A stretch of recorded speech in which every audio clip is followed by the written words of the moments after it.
Padre, del Hijo y del Espíritu Santo. Amén. Oh Jesús, te damos gracias por permitirnos reunirnos una vez más. Te damos gracias, Señor, en tu divina voluntad, en nombre de todos y por todo. Te damos gracias, Señor, por la vida y la salud que nos das a todos, por los bienes de la creación, de la redención, de la santificación. Gracias, Señor, por todo el amor y la misericordia con que nos tratas cada día. Gracias, Señor, por el amor y la bondad que nos manifiestas a cada instante, aunque nosotros no nos demos cuenta o no seamos suficientemente conscientes de todos los milagros que estás obrando continuamente por amor a nosotros. Te ofrecemos a ti en todo a tu divino corazón, uniéndonos a tus intenciones, a tus deseos. Enséñanos, Señor, a unir nuestro interior cada vez más con el tuyo, a imitarte cada día mejor en tus pensamientos, en tus intenciones, en el cómo haces tú las cosas y cómo quieres que nosotros las hagamos.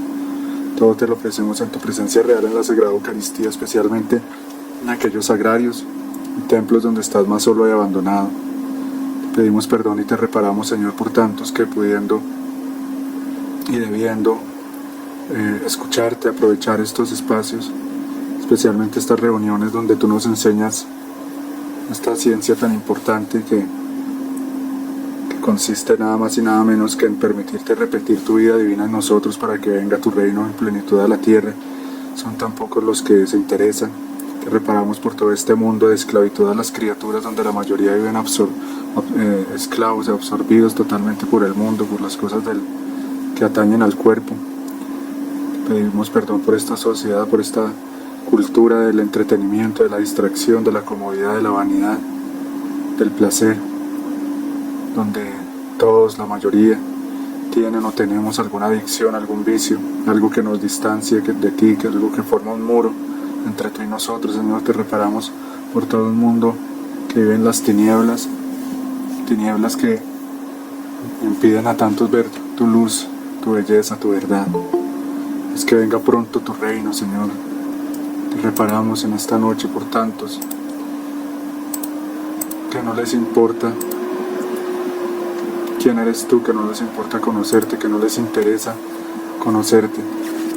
Haz que nosotros, Señor, al menos nosotros estemos totalmente interesados en escucharte, en amarte, en aprovechar este tiempo de misericordia para dejarnos transformar en ti. Sabemos, Señor, que tienes que hacer uso de la cruz, de las pruebas, de los flagelos, de las catástrofes, con esta sociedad aún necia, sorda y ciega a tu voluntad. Pedimos que sean cada vez más los que nos dispongamos por el camino del amor, de la misericordia, por el camino de tu voluntad. A ti, Mamá Santísima, te pedimos recoge todos nuestros actos y transformarlos en luz, en amor, para que sean de provecho para todos nosotros y para todas las almas, especialmente para estos hijitos tuyos que tienen buena disposición, que si quieren aprender, que si quieren escuchar al Señor. Gloria al Padre, al Hijo y al Espíritu Santo, como era en el principio, sea ahora y siempre, por los siglos de los siglos. Amén. Madre Inmaculada, cúbrenos con tu manto. San José, ruega por nosotros. En el nombre del Padre, del Hijo y del Espíritu Santo. Amén. Bueno, y continuamos con este proceso de formación, como en temas introductorios, pero que nos van llevando ya cada vez más, como yo he explicado varias veces. Este no es como una pedagogía, un proceso de formación como lineal, como horizontal. Digamos que primero este tema, segundo, tercero, y que los grados de conocimientos de la divina voluntad se vayan dando a la medida que se va como pasando más tiempo o se van leyendo más los libros, sino que tiene que ver más, pues sí influye obviamente, pero sí, no es un orden así lineal, sino como yo explicaba, es como circular. Entonces hay temas que hay que volver a tocar, los voy entendiendo cada vez más, los voy profundizando, pero sobre todo es un ir viviendo. Entonces sí, hay que leer mucho y estar muy interesados en esto para que algo nos vaya quedando, porque lastimosamente por nuestra naturaleza corrupta y por esa como ley de olvido que nosotros manejamos, de que todo se nos va como olvidando y son pocas las cosas que nos van quedando en realidad de todo esto. Entonces si yo no leo, no estudio, no escucho, no medito, pues mucho menos me va a quedar. Y como el Señor tanto nos lo dice, y ese es los temas que vamos a ver ahora, hoy, y hay otras dos charlas sobre la importancia de estos conocimientos para poder entrar en ese reino de la divina voluntad. O sea, si yo no tengo estos conocimientos, puedo entrar un poquito. Hay gente que puede estar haciendo actos divinos aún sin darse cuenta, viviendo en la divina voluntad en cierto grado, pero lo que el Señor quiere es que el alma sea cada vez más consciente y aproveche cada vez más estos conocimientos, y así como él mismo lo explica, sus actos tengan mayor valor, mayor eficacia, y el alma, entre más tenga estos conocimientos, más viva, digámoslo así, va a estar, o sea, más Jesús va a estar vivo en ella. Y como nosotros en todo por nuestra naturaleza estamos buscando la felicidad y en cierta manera como el placer y la autocomplacencia, porque así hemos crecido en esta cultura del egoísmo y del hedonismo, y en que en todo estamos como buscando un propio interés, a todo eso hay que renunciar. Pero yo les puedo decir que entre más tenga uno estos conocimientos, más disfruta, si se puede decir así esa palabra, de la vida, porque está uno más vivo y más despierto, y empieza uno a tener ese sentido divino, y empieza uno a disfrutar de lo que verdaderamente hay que disfrutar, y gozar de lo que verdaderamente hay que gozar, que es Dios mismo. ¿Sí? ¿Cómo no va a ser mayor placer entonces saber que estás digamos conociendo, sintiendo, palpando cada vez más realmente un Dios vivo, que cualquier migaja de los placeres que ofrece este mundo? Todo eso son sombras, son migajas, como tantas veces yo lo he explicado acá. Y por esas migajas y por esas sombras y por esas cosas tan superficiales estamos perdiendo a Dios. O sea, es una sociedad y una generación que da lástima, que da pena, que da vergüenza, porque nos hemos convertido en una manada de unos más, otros menos, de gente muy fácil de manipular, muy fácil de engañar, en manada de corderos que van al matadero. La juventud ahora, una cantidad, o sea, se creen muy listos, pero se han vuelto verdaderamente estúpidos y tontos, superficiales completamente, unas vidas muy vacías, esclavos de estos aparaticos, de estas redes sociales donde lo que se mueve es tanta vanidad y tanta entretención, una cultura completamente de la entretención. ¿Por qué? Porque es todo un plan del demonio para que las almas no conozcan, no aprovechen este corto tiempo que nos queda para este don tan grande. Él sabe que es la divina voluntad, sabe quién es Luisa Picarreta, sabe que son los libros de cielo, y por eso toda una campaña para que las almas no vivan y descubran esto. ¿Por qué? Porque en la medida en que, como tantas veces lo hemos leído y lo dice el Señor, en la medida en que haya almas viviendo esto, se acaba ese reino de las tinieblas. Entonces, claro, el demonio no quiere eso, y por eso, como lo he dicho muchas veces, no importa si ya no si hay gente que no cae en grandes vicios, en pecados gravísimos, pero con tal de tenernos entretenidos, ya con eso Él está contento, está satisfecho, con tal de tenernos distraídos en tantas cosas, así aparentemente sean buenas.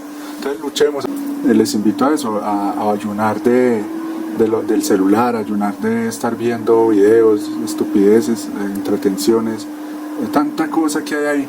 Y vuelvo y repito, así sea aparentemente buena, ¿sí? Porque es que hay cosas que no, pues me mandaron mensajes hasta de Dios y todo eso, pero nos vamos acostumbrando a todo eso que yo les he explicado aquí también, a volvernos adictos por la dopamina y todo eso, a las pantallas, a estar consumiendo a los sentidos. Tratemos de irnos volviendo personas más recogidas, de más vida interior, de más silencio, de más quietud, de buscar como en la vida real, ¿no? Como en la sencillez, en la medida en que podamos, ¿no? Porque hay tener horarios, ¿sí? Tener horarios, no es restringirse totalmente de eso, pero tener un orden.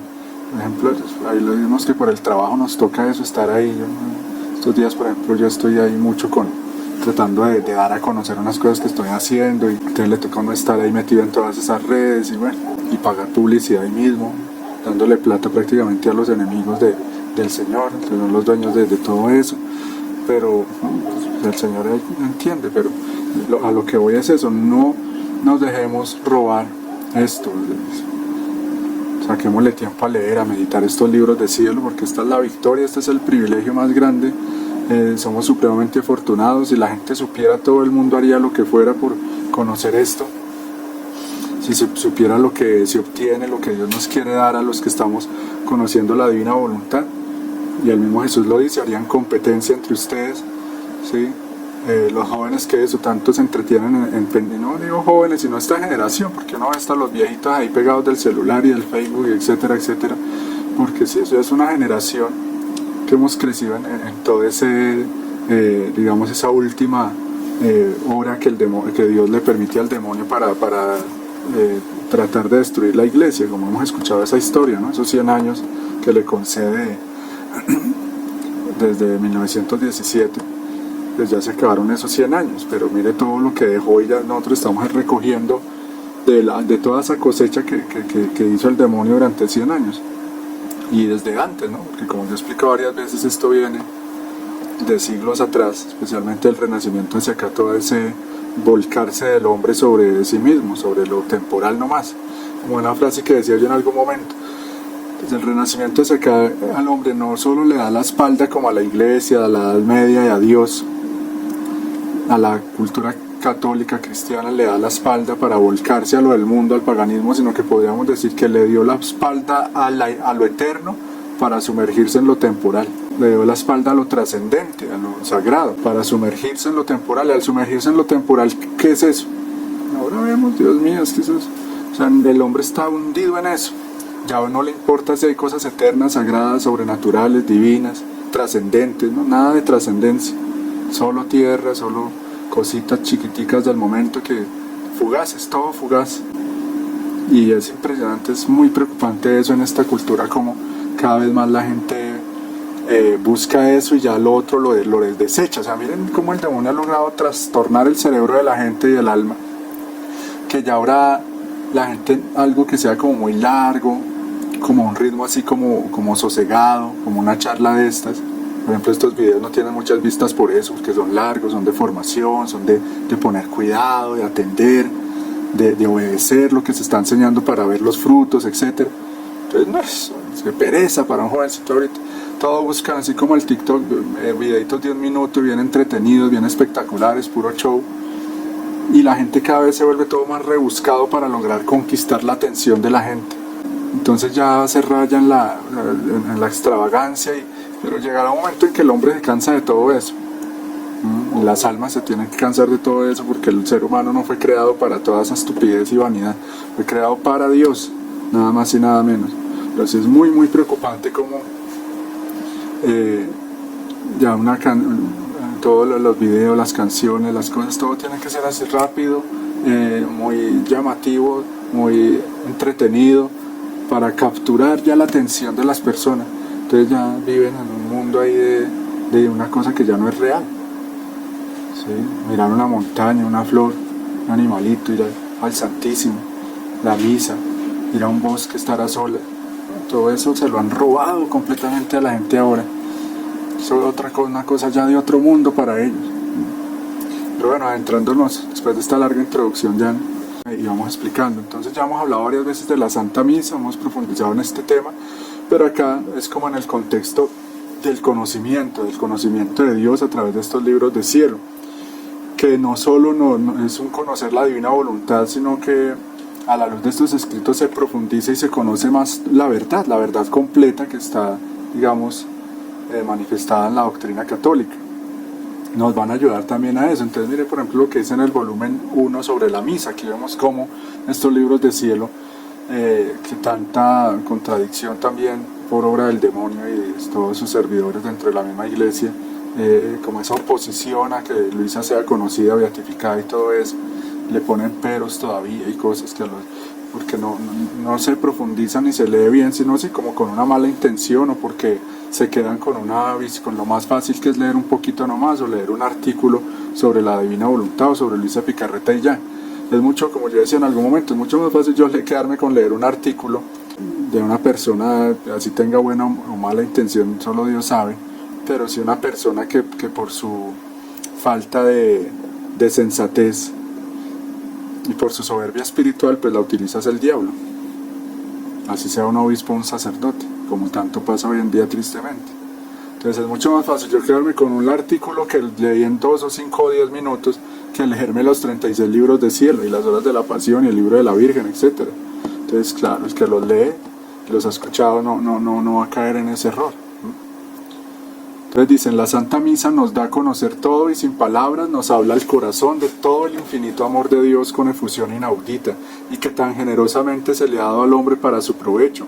La Misa nos recuerda nuestra redención, nos habla detalladamente de las penas que Jesús sufrió por nosotros, nos manifiesta también su amor inmenso que no estuvo contento con morir sobre la cruz, sino que quiso continuar en el estado de víctima en la Santísima Eucaristía.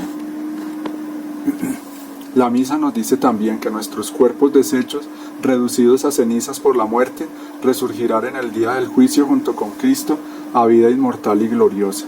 O sea, en la Misa está resumido todo el misterio de la vida de Jesús, del misterio pascual, del plan de Dios, de lo que es vivir en la divina voluntad. Por eso, como les explico varias veces, el vivir en la divina voluntad, repetir lo que sucede, lo que es la Misa en cada acto.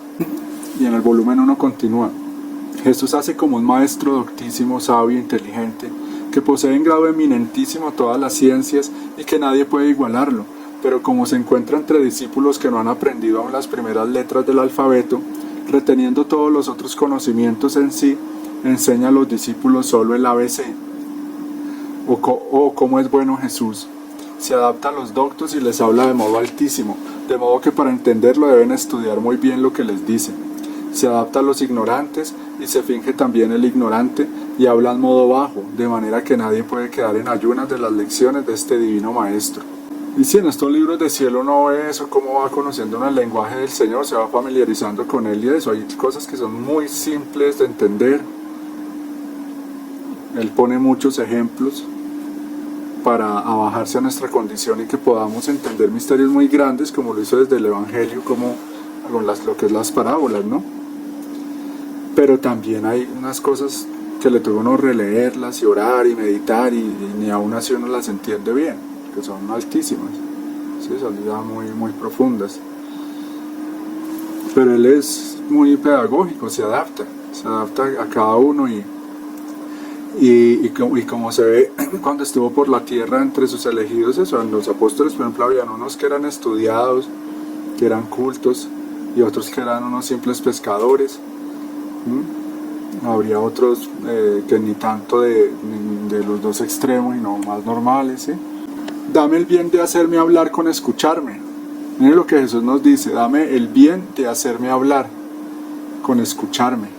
Presta oídos a mis enseñanzas, yo soy el maestro de los maestros.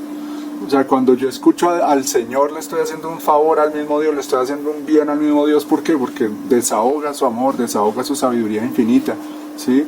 Se da a conocer, pero obviamente el bien mayor, pues, o sea, Él nos está haciendo el bien a nosotros. Pero sí le estamos dando gloria cuando escuchamos a Dios. Es que contrario a toda esta influencia protestante que ha vuelto todo tan materialista y tan superficialmente tonto, todo que se piensa que darle gloria a Dios es gritar gloria a Dios, aleluya, gloria a Dios, ¿no? Darle gloria a Dios, yo lo he repetido aquí varias veces, es con la vida, es agradarlo, es que Él vea en mí su reflejo, que el Padre vea en mí a Jesús, que Jesús se vea a sí mismo en mí. Eso es darle gloria a Dios. Qué diferencia tan grande. Y para llegar a eso, pues lo primero es eso, aprender a escucharlo. ¿Qué nos va diciendo Él aquí? En el conocimiento, ya está ahí. En los misterios que Él nos ha dejado hay mucho por aprender, mucho por conocer, muchos conocimientos divinos por adquirir. En ir a la misa en la divina voluntad, con verdadera fe, con verdaderas intenciones de reparación, de adoración, de unirme a las intenciones de Jesús en cada misa. Eso es conocimiento de Dios real, práctico. Aprendiendo a discernir, a familiarizarme con su lenguaje, con su modo de hablar, para poder entender eso, sus parábolas, sus formas simbólicas de hablar y todo eso. Aprender a escucharlo. Yo soy el maestro de los maestros. ¿Cuántas cosas quiero enseñarte? Si me escuchas me harás dejar de llorar y me entretendré contigo. ¿No quieres tú entretenerte conmigo? Claro, entonces, ¿cómo sufrirá el mismo Dios, el mismo Señor? ¿Cómo sufrirá con este mundillo en que la gente no lo escucha? Que son muy poquitos los que lo escuchan, muy pocos los que lo escuchamos, los que están realmente interesados en escucharlo. Ahora, sobre el conocimiento de uno mismo. Examíname, Señor, y ponme a prueba, pasa por el crisol mi corazón y mis entrañas. Cuando el corazón está lleno del conocimiento de sí mismo, las alabanzas de los hombres son como aquellas olas del mar, que se elevan y desbordan, pero jamás salen de sus límites. O sea, así como todo el proceso que hemos estado viendo para aprovechar, primero hemos hablado de la creación, de la redención, ahora para entrar a ese reino de la divina voluntad, que es la santificación, ese tercer fiat, es necesario todo esto, ¿no? Ir adquiriendo todo esto, ir avanzando en todo esto. Y una de las cosas muy importantes, básicas como para esa construcción, esa mansión que Dios quiere construir en nuestras almas, como algo muy, al decir básico, es eso de las bases. Yo en algún momento daba una charla, tengo que volver a hacer un video explicando eso porque es hermosísimo, explicando cuál es el piso, las paredes, el techo, los adornos, la puerta, etcétera, de ese castillo que el Señor quiere construir en mi alma. Y decía que la base es la doctrina católica, o sea, la razón, tener eso. Pero antes de uno poner la base, ¿qué hay que hacer? Hacer huecos, ¿no? Para que esas bases tengan donde, las columnas, mejor dicho, para poder, antes de poner las columnas y la base, primero hay que cavar en ese terreno.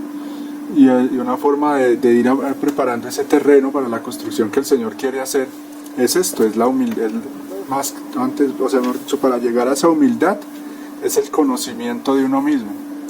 Pero no es ese conocimiento de uno mismo que vende la nueva era, que no es una cosa sino mentiras del demonio, porque es un conocimiento de sí mismo totalmente engañoso, o sea, porque es como si le metieran al hombre cosas adentro que no las hay, sino por pura mentira. Entonces dicen, no, es como si dijeran, mira, entra dentro de ti mismo, que dentro de ti mismo vas a encontrar esto y esto y esto y esto. Pero resulta que son cosas que son mentiras, sí, vuelvo y repito, son mentiras del demonio. Porque el conocimiento de sí mismo en Dios, que sí sana, que sí libera, que sí es verdadero, que sí me va llevando a la santidad, es descubrir que uno por uno mismo no es nada. O que si es algo, es malo. Somos malos por nosotros mismos, incapaces de amar, incapaces de cumplir los mandamientos, incapaces, como dice el Señor, de producir hasta un solo pensamiento bueno. Pero eso de que conócete a ti mismo, que por dentro, mejor dicho, tú eres un Dios, pero sin Dios, ¿no? No es que Él te diga, conócete a ti mismo porque dentro de ti mismo está Dios. Ah, pero ¿cuál Dios? No, dice, tú eres un Dios. Lo mismo que el demonio, como hemos repetido muchas veces, ¿no? Lo que el demonio le dice a Adán y Eva en el paraíso. Seréis como dioses. Es eso. Seréis como dioses pero sin Dios, ¿no? Nosotros queremos ser como Dios, pero por Él, con Él, para Él, sabiendo que sin su gracia es imposible. Por eso aquí el Señor cuando Él nos dice que cuando uno se conoce a sí mismo realmente y sabe lo débil, lo miserable que es, los pecados que he cometido, lo ingrato que ha sido con Dios. Entonces, por más que los demás lo alaben a uno, porque de pronto no lo conocen a uno de verdad, entonces todo eso resbala, no entra, porque sabe uno realmente quién es uno. Eso es lo que nos está diciendo acá. Esas alabanzas humanas son como aquellas olas del mar que se elevan y desbordan, pero jamás salen de sus límites. Así las alabanzas humanas hacen estrépito, alborotan, se acercan hasta el corazón, pero encontrándolo lleno y bien circundado por los fuertes muros del conocimiento de sí mismo, no teniendo por lo tanto dónde quedarse, se vuelven atrás sin hacer ningún daño al alma. Por eso debes estar atenta a esto, que las alabanzas y los desprecios de las criaturas no hay que tomarlos en cuenta. Entonces sí, son cosas que el Señor nos va poniendo como condiciones, como cosas que tenemos que tener claras para no ensoberbecernos y no creernos más de lo que en realidad somos. Bueno, pero aquí sí nos habla Jesús, dice, el favor más grande que puedo hacer a un alma es el hacerse conocer a sí misma. El conocimiento de sí y el conocimiento de Dios van de la mano. Por cuanto te conozcas a ti mismo, otro tanto conocerás a Dios. Es decir, van de la mano, pero obviamente está primero el conocimiento de Dios, así como fue Dios primero que yo. Dios siempre ha estado ahí. Entonces el conocimiento de Dios siempre ha estado ahí y no puede depender de qué tanto nos conozcamos nosotros a nosotros mismos. Y primero está eso.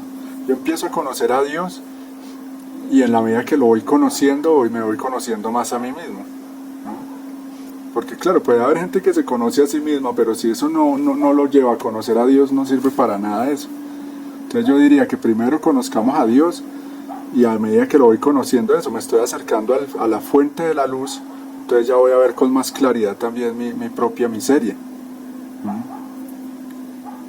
Pero sí, por ahí hay gente que puede conocer bien a sí mismo, que vive precisamente tan enamorada de sí mismo, tan centrada en sí misma, que sabe, yo soy así, me gusta esto, lo otro, yo sé que soy así, pero pues si no van a Dios pues no pueden cambiar, entonces, etc.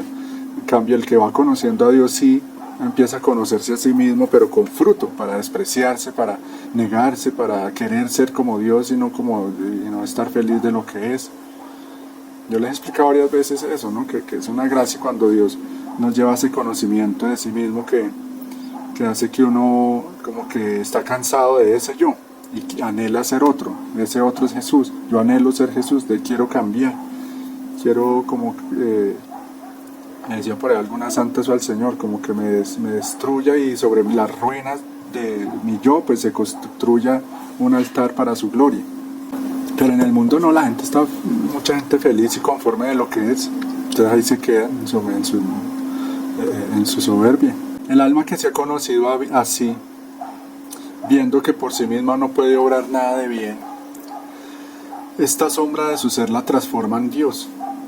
Y de esto sucede que en Dios hace todas sus operaciones. Sucede que el alma está en Dios y camina junto a Él, sin mirar, sin investigar, sin hablar, en una palabra como muerta, porque conociendo a fondo su nada no se atreve a hacer nada por sí misma, sino que ciegamente sigue las operaciones del Verbo, el mismo Cristo. Y claro, eso es verdad, por eso, como he dicho, cuando uno siente esa sensación de inseguridad, de que uno por uno mismo no puede, se siente incapaz, son gracias de Dios para que vivamos en la verdad, para que oremos, para que vivamos cogidos de Él, para que Señor, yo no puedo, ayúdame, me siento incapaz, me siento inseguro, ven tú a hacerlo en mí. Lo contrario es vivir uno sobradito, ¿no? Vivir uno en la autosuficiencia de que yo soy un berraco, yo estudié acá y allá, yo puedo hacer eso, a mí no me queda nada grande. No, eso es vivir imitando al diablo. Él es que es así, se cree muy listo. Entonces, lleno de soberbia, actúa como un lobo que hace y deshace solo. En cambio nosotros no, nosotros como les he explicado somos ovejas que necesitamos de que el pastor esté ahí, cuidándonos, alimentándonos, dándonos todo, guiándonos. Una oveja por sí sola se pierde. Y los hombres no quieren entender eso, por eso son ovejitas, todos somos ovejas, pero hay otros hijos, los hijos de las tinieblas que son lobos, pero entre los que son ovejas hay unos que no quieren aceptar a Jesús, al buen pastor, y por eso andan esclavizadas por el lobo, las engaña fácilmente. Del volumen 2 dice: el alma cuando comienza a ver en sí misma el mal que ha hecho, me prepara un baño a mis llagas. Viendo el mal siente amargura. Esto va en relación a ese conocimiento de sí mismo. Viendo el mal siente amargura y prueba dolor. Con esto viene a ungir mis llagas con un bálsamo exquisito. Por este conocimiento el alma quisiera hacer una reparación. Y viendo la ingratitud pasada, siente nacer en ella el amor hacia un Dios tan bueno y quisiera dar su vida para testimoniar su amor. Y estos son los cabellos que como tantas cadenas de oro la unen a mi amor. Estos son los frutos del verdadero conocerse a sí mismo, ¿no? Es una actitud continua, es vivir en esa lucha constante. ¿Por qué? Porque nosotros podemos, sí, en algún momento actuar con humildad, arrepentirnos, pero a veces actuamos como si no conociéramos ni a Dios ni a nosotros mismos, se nos olvida todo. Que es cuando el alma actúa ciegamente, ¿no? Compulsivamente, cuando se deja llevar del pecado, de un vicio, de una tentación, de una pasión, de una mala amistad, etc. Cuando se deja llevar del mundo otra vez, es como que se le olvida quién es Dios, quién soy yo, y pierde el estar atento, el estar en guardia. El que se conoce a sí mismo, eso, así como lo lleva a ese dolor y a esa reparación de reconocer que ha sido infiel y que no ha sabido corresponder a un Dios tan bueno, y que quisiera, como dice el Señor, dar toda su vida para testimoniarle su amor. También un efecto de ese conocimiento de uno mismo es que lo lleva a uno a estar más vigilante, y lo que tanto nos repite el Señor, a estar más atento. Porque el que se conoce a sí mismo eso dice, uy no, si yo no estoy pila, si yo no estoy vigilante voy a caer otra vez, o si no estoy atento a esto o lo otro, voy a resultar otra vez cayendo en lo mismo, etc. O si yo no estoy atento, pues no voy a avanzar y voy a más bien a retroceder. Y en ese conocerse a sí mismo anda así como más precavido, toma más medidas para irse venciendo. El alma que no se conoce a sí misma eso, anda como dormida, como relajada, todo ahí, como un dejarse estar ahí, un dejarse llevar. Y es muy peligroso, y más que nunca no podemos estar así. Lo que decía ahora antes de que varios llegaran al comienzo sobre toda esta cultura de la entretención. No nos conviene estar tan entretenidos, sino es el momento de la historia de la humanidad en que cada ser humano debería estar más atento, más guerrero, más despierto, más en la realidad, en más oración, en más sacrificio. Y no, estamos todo lo contrario de como deberíamos estar. Como hace muchos años yo leía una frase que decía así: si la humanidad supiera lo que le viene, todo el mundo viviría de rodillas pidiendo misericordia. Pero no, todo el mundo vive al placer, a la diversión, a la entretención, a la estupidez, buscando la fama, buscando la riqueza, buscando todo lo de tierra, porque no se quiere creer, no se quiere entender. Pero ya va a llegar cosas eso que nos van a despertar, como ya hay mucha gente por ahí que está sufriendo mucho por eso, como que se sacuden y oye, ya está viviendo una vida de fantasía, una estupidez, y mire la realidad, lo que dice tanto el Señor, ¿no? de la cruz, sí que nos va a despertar. Para llegar al conocimiento de la verdad hay muchos caminos. El primero es la humildad, el segundo es la humildad y el tercero es la humildad. Una frase de San Agustín. El conocimiento de la verdad, ¿sí? Aquí no estamos hablando del conocimiento por sí mismo, porque el mundo está lleno de eso. El conocimiento por conocimiento, no, eso es soberbia y vanidad, estupidez del demonio que siempre está ahí metiéndole al hombre esa sed de, como los intelectuales, ¿no? Tienen muchos conocimientos, pero de virtud y de santidad nada. Y por eso muchos caen en el ateísmo, porque como leía por ahí, el que es ateo es porque tiene algún interés en que Dios no exista, o sea, le interesa creer que Dios no existe para poder vivir en falsa tranquilidad, en falsa paz con sus vicios, con su vida inmoral, con sus aberraciones. Entonces, claro, también leía, preséntame un joven virtuoso, disciplinado, santo, casto, y sin duda alguna que cree en Dios.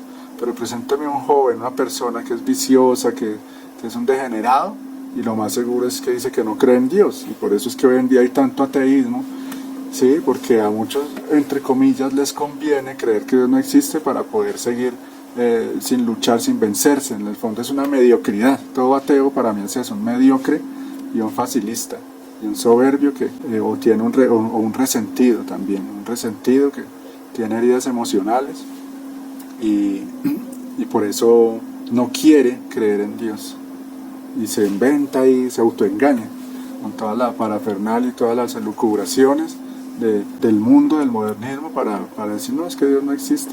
Pero los verdaderos científicos, como se ha visto, muy famosos, eran creyentes, porque la misma ciencia, el estudio de la perfección que hay detrás de cada cosa, los llevaba a creer en Dios. Pero hoy en día no, una mediocridad para todo. Ahí están los frutos. Tanta mediocridad que yo pensaba yo en estos días, por cualquier cosa ya la gente se va suicidando. Mucho suicidio, fácil, una generación muy débil, muy floja, no quiere, eso está muy difícil, entonces va y se mata. ¿Cuántos que se veía eso en otras épocas? Y gente que ve eso, una vida mucho más aburrida, mucho más sacrificada, en que no había tantas diversiones como hoy en día, tantos placeres, tantas comodidades, y no se mataban por cualquier cosa, eran guerreros, era gente berraca, era una manada de flojos y mediocres. Por cualquier cosa van y se tiran de un edificio. Por cuanto más el alma se humilla y se conoce, es que da rabia todo eso. Yo critico tanto esta sociedad porque está en un estado crítico, y para que abramos los ojos, porque en algo de todo eso que critico, algo nos toca cada uno y decir, uy, sí, oiga, sí, de verdad, tengo que cambiar en esto, no me puedo seguir dejando llevar de esto u otro. Eso es para eso, porque yo mismo me predico y le doy a ustedes para que, pues, así aparentemente muchos seamos muy católicos y muy religiosos, pero todos estamos untados de esta cultura y de este mundo en mayor o menor grado. Entonces todos tenemos que mirar a ver qué tenemos que sacudirnos de todo esto, que sí, estamos mal. Por cuanto más el alma se humilla y se conoce a sí misma, tanto más se acerca a la verdad, y encontrándose en la verdad busca dirigirse al camino de las virtudes, del cual se ve muy lejana. Y si ve que se encuentra en este camino, pronto descubre lo mucho que le queda por hacer, porque las virtudes no tienen término, son infinitas como soy yo. Esto lo está diciendo en el volumen 2, ahí vamos viendo si como al comienzo, en este proceso, Dios nos va hablando de eso, vean los sacramentos, la misa, las virtudes, etcétera, pero ya después lo va llevando a Luisa y así como a ella a nosotros hasta el punto es de vivir en el divino querer, de vivir en la divina voluntad. Eso es como ya como lo máximo a lo que el Señor puede llevar al ser humano, pero tiene un proceso. Por eso, si yo quiero vivir en la divina voluntad verdaderamente, tengo que ir teniendo también todo ese proceso de una santidad humana, pero ni siquiera tenemos eso. La humildad, una frase de San Luis María de Montfort: la humildad es hija de la verdad. Para ser humilde hay que conocer perfectamente a Dios y al hombre. Es lo mismo que Santa Teresa dice, ¿no? La humildad es vivir en la verdad. Entonces el que vive en la verdad se humilla ante Dios. Señor, tú me hiciste, yo soy tuyo y yo he sido mal administrador de tus bienes. Cuando peco estoy siendo como un usurpador, un ladrón. Estoy robando al mismo Dios cuando yo peco, porque yo no soy mío, yo no me hice a mí mismo, yo no tengo derecho a pecar. La frase está buena, o sea, el ser humano no tiene ningún derecho a pecar y nos la pasamos haciendo eso. Entonces, ¿no? De ningún clase de pecado tenemos derecho, porque no somos dueños, nosotros no somos dueños de nuestro cuerpo, ¿sí? El que peca con la lengua no es dueño de su lengua, el que peca con los ojos no es dueño de sus ojos, así, etcétera, etcétera, con sus manos, con la parte sexual, todo es, Dios no lo ha dado. El que peca desperdiciando el tiempo, desperdiciando las neuronas, emborrachándose, drogándose. El que peca difamando a los demás, pues, y haciéndole daño a los demás de cualquier manera, pues peor, porque también, si no se hizo a sí mismo, mucho menos hizo a otro. Entonces no tiene ningún derecho a hacerle daño a otro. Ahora que hablaba del suicidio, no tenemos ningún derecho a quitarle la vida a nadie, ni siquiera a sí mismo. Solo Dios tiene derecho sobre la vida del ser humano. Entonces somos unos ladrones, unos usurpadores. Y como dice el Señor, el alma que no vive en mi voluntad, los que no viven en mi voluntad, dice, hasta la tierra que pisas es robada, el aire que respiran, me lo están robando. Se lo están robando a los que sí viven en mi voluntad. Y ya nos lo decía aquí también atrás, es el alma que se humilla. Entonces es la humildad la que nos lleva a ese conocimiento de sí mismo, y el conocimiento de sí mismo nos lleva a la humildad. Empecemos por eso, por ser personas que se postran ante Dios. Hoy en día hay muchos eso, que ni siquiera se arrodillan ya nunca ante Dios, así dice que creen en Él. Así nos duelan las rodillas. Arrodillarse es un acto de humildad. Y muchos actos de humildad. Confesarse es un acto de humildad. Adorar el Santísimo, un Dios que se mete en un pan y adorarlo como que lo veo, que realmente está Dios, es un acto de humildad. La fe es ser humilde. El que tiene fe, el que hace actos de fe, actúa con humildad. Por eso, como decía ahora también, echándosela a los ateos, para mí todo ateo es un soberbio, está consumido por la soberbia. El que tiene fe, es creyente, tiene algo de humildad, algo. A todos nos falta mucho más crecer en la humildad. Hija mía, el apoyo de la verdadera santidad está en el conocimiento de sí mismo. Y yo, ¿de veras? Y él, cierto, porque el conocimiento de sí mismo es hacia sí mismo y se apoya todo en el conocimiento que adquiere de Dios, de modo que su obrar es el mismo obrar divino, no quedando más nada del propio ser. Después agregado, cuando el interior se embebe, se ocupa todo de Dios y de todo lo que a él pertenece. Dios se comunica todo sí mismo al alma, pero cuando el interior se ocupa, ahora de Dios, ahora de otras cosas, Dios se comunica en parte al alma. O sea, en la medida en que, eso es muy lógico, o sea, en la medida en que yo, como nos decía ahora al comienzo, lo escuche, me entregue a Él, actúe con humildad, Señor, tú eres todo, yo soy nada, te necesito, Él se me va comunicando más y más. O sea, Él quiere comunicarse todo, con todos, pero encuentra esos muros, esos obstáculos, esos audífonos que nos ponemos para no escuchar a Dios. Como he dicho yo varias veces, todo el tiempo está el Señor derramando una lluvia abundante de gracias, de bendiciones sobre la humanidad. Pero nosotros, o muchos, andan con paraguas. Ahí está una lluvia de gracias, pero la gente andando con paraguas. ¿Dios tiene la culpa de que pongan el paraguas? O como el sol, así el sol todo el tiempo está una lluvia de luz y nosotros somos los que formamos esos nubarrones porque no nos entre la luz, o como que nos metemos en un cuarto oscuro, cerramos las cortinas. Ahí está la luz, siempre está ahí. Dios siempre está queriendo comunicarse, darse totalmente a nosotros, pero no, es el hombre el que por falta de humildad y por falta de conocimiento de sí mismo. Humildad es saber que lo que eres y tienes es por la gracia de Dios. ¿Por qué nos está hablando tanto de la humildad? Mira, una base para crecer en ese verdadero conocimiento. Porque claro, si no está esa base, así sea algo tan santo, tan bueno, tan necesario como el conocimiento de Dios, podría hacernos un daño. Mire lo que le pasó a los fariseos y a los escribas. Mire lo que le pasa hoy en día a tantos, ¿no? Que del clero y son muy estudiados y doctorados y estudiaron en Roma y no sé qué, y no conocen a Dios verdaderamente. Me lo reflejan. Se quedan un conocimiento intelectual vano ahí. O sea, si no hay esa humildad, no hay un conocimiento de Dios vivencial, real, de una teología, digámoslo así, más espiritual que una teología discursiva, se llama eso, una teología de palabras, de intelecto, de teoría. El Señor quiere más teólogos espirituales, de rodillas, que lo aman, que lo conocen, que reparan, que sufren con Él. No teólogos de libros y de letras, que se vuelven muchas veces unos fariseos de este tiempo en que resultan convirtiéndose en los peores enemigos del Señor. Que Dios nos libre de eso. Este tronco sale de mí y se introduce en tu corazón. Significa que no hay bien que posean las almas que no venga de mí. Esa frase tenemos que meditarla, escuchen eso. No hay bien que no venga de mí. Por eso, hermanos, tenemos que tantos motivos para reparar, es decir, para pedir perdón, para decirle, Señor, a mí me has dado esto, yo quiero suplir, ¿sí? Suplir ante ti por los que no hacen buen uso de todo lo que tú les has dado. Por ejemplo, hoy veía un video por ahí de un muchacho muy joven que tiene una voz impresionante. Canta, se volvió famoso así rapidito porque canta muy bien. Y el pobre hombre ya cantándole al diablo, o sea, hay unos videos, el mundo lo coge, la plata, la fama y Dios no se ve por ningún lado. Y ya empiezan a hacer videos así como oscuros, ¿sí? Como siniestros, de cosas del diablo prácticamente. Entonces escribía yo por ahí un comentario, otro que esa voz se la dio Dios, y otro que ya como tantos lo hacen en este tiempo, ya usando esa voz para cantarle al diablo, a servirles al diablo. Pero las tinieblas tienen su hora, pero Dios tiene su eternidad. Y a los demonios ya les está acabando su horita. Escribía yo ahí, porque sí, cuánta gente tiene una inteligencia, una voz, un talento especial, incluso virtuosos, o sea, que tienen ya un don sobrenatural, esos que tocan un instrumento con una facilidad, una cosa impresionante, tanto súper inteligentes, etc.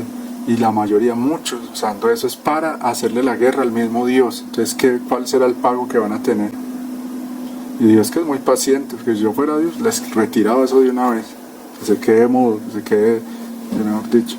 Pero Dios no es, pues gracias a Dios que yo no soy Dios, porque imagínense. Pero como Dios es bueno, Dios es Dios perfecto, pacientísimo, la fuente de todas las virtudes, entonces Él es muy manso, muy paciente. Pero sí, nosotros tenemos que reparar, ¿no? Y una forma de reparar es eso, todos los dones, los talentos que tú me has dado, Señor, utilízame. Pídanle ustedes eso, hermanos, pídanle al Señor. Hermanos y hermanas, pidámosles al Señor, a la Virgen, utiliza todo lo que tú me has dado, todos los dones, los talentos, el tiempo. Y así como tantas veces he repetido, así no sean obras externas, grandes cosas que predicar, que hacer un show, que volverme un cantante también, no, en la cotidianidad, pero que me utiliza, Señor, mis pasos, utiliza toda mi vida, como si yo quisiera que el Señor me exprimiera, me aprovechara al máximo para sus planes. Esa debe ser nuestra intención, dejar de vivir presos de ese maldito egoísmo que nos invade. No hay bien que posean las almas que no venga de mí. Así que después de la fe, la esperanza y la caridad, el primer desarrollo que hace este tronco es el hacer conocer que todo el bien viene de Dios, que de ellas no tienen otra cosa que su propia nada, y que esta nada no hace otra cosa que darme la libertad de hacerme entrar en ellas y hacerme obrar lo que quiero. Mire cómo esta parte está subrayada porque es súper importante. Habría que leer bien ese capítulo desde el principio para saber bien de qué tronco es que está hablando ahí, que fue lo que le mostró a Luisa. Pero aquí esto no sobra la explicación porque es muy claro. Las almas por sí mismas no tienen otra cosa que su propia nada. O sea, la tarea de nosotros consiste en esto, mire, darle al Señor libertad de que Él haga en nosotros lo que Él quiere. Ahí está todo. Porque sí, Él es el todo y yo soy la nada. Y tengo eso, por eso he hablado de ese recipiente o ese cáliz que se vacía para que el todo la llene. Nosotros tenemos que hacer eso, un cáliz vacío para que el todo lo llene. O sea, el todo Dios me llene de Él, me transforme en Él. ¿Pero por qué voy a querer yo preferir seguir siendo yo que ser Él? Estoy perdiendo mi imagen, qué pésimo negocio. Y es lo que la inmensa mayoría estamos haciendo. Quedarnos apegados a un triste y miserable yo, pudiendo ser Jesús. Mientras que hay otras nadas, esto es, otras almas, que con la libre voluntad que tienen se oponen. Entonces, faltando este conocimiento, el tronco no produce ni ramas, ni frutos, ni ninguna otra cosa de bueno. Claro, el Señor quiere fecundar, digámoslo así, nuestras almas de vida divina, de su misma vida, pero en muchas es estéril, no puede germinar, no puede fecundar esas almas, porque por la propia voluntad humana, por esa soberbia, no le dejamos hacer nada bueno. Señor, te damos gracias, te pedimos, Señor, tu bendición, ven a descansar en nosotros. Te pido, Señor, tu bendición para estos hijitos tuyos y sus familias, para todos los que siguen esta misión, para que sigas preparándonos como verdaderos misioneros de tu divina voluntad, para que nos tomemos más en serio este llamado, para que nos des el discernimiento, la constancia, la humildad que necesitamos, Señor. Danos esa humildad que tanto nos hace falta para dejarte hacer en nosotros lo que tú quieres. Amado San José, todo te lo ofrecemos por el bien de la Iglesia. Tú que eres el patrono de la Iglesia Universal, te pedimos que en este tiempo de apostasía te levantes poderoso a defenderla, a bendecir y proteger a los sacerdotes, especialmente a los obispos, a todos los consagrados. Amado San José, tu poder se extienda sobre todas nuestras necesidades. Tú que puedes hacer posible lo que parece imposible. Protege y vela con tu paternal amor sobre nuestras almas, sobre nuestras familias. Te confiamos nuestros trabajos, necesidades temporales y espirituales. Te confiamos a la Iglesia, te confiamos a los agonizantes, a las almas del purgatorio, a los niños no nacidos, a los matrimonios. Amén. En nombre del Padre, del Hijo y del Espíritu Santo. Amén. Bueno, como siempre me encomiendo a sus oraciones. Nos felicito a los que han sido juiciosos para que sigan así, los animo. Bueno, Dios los bendiga.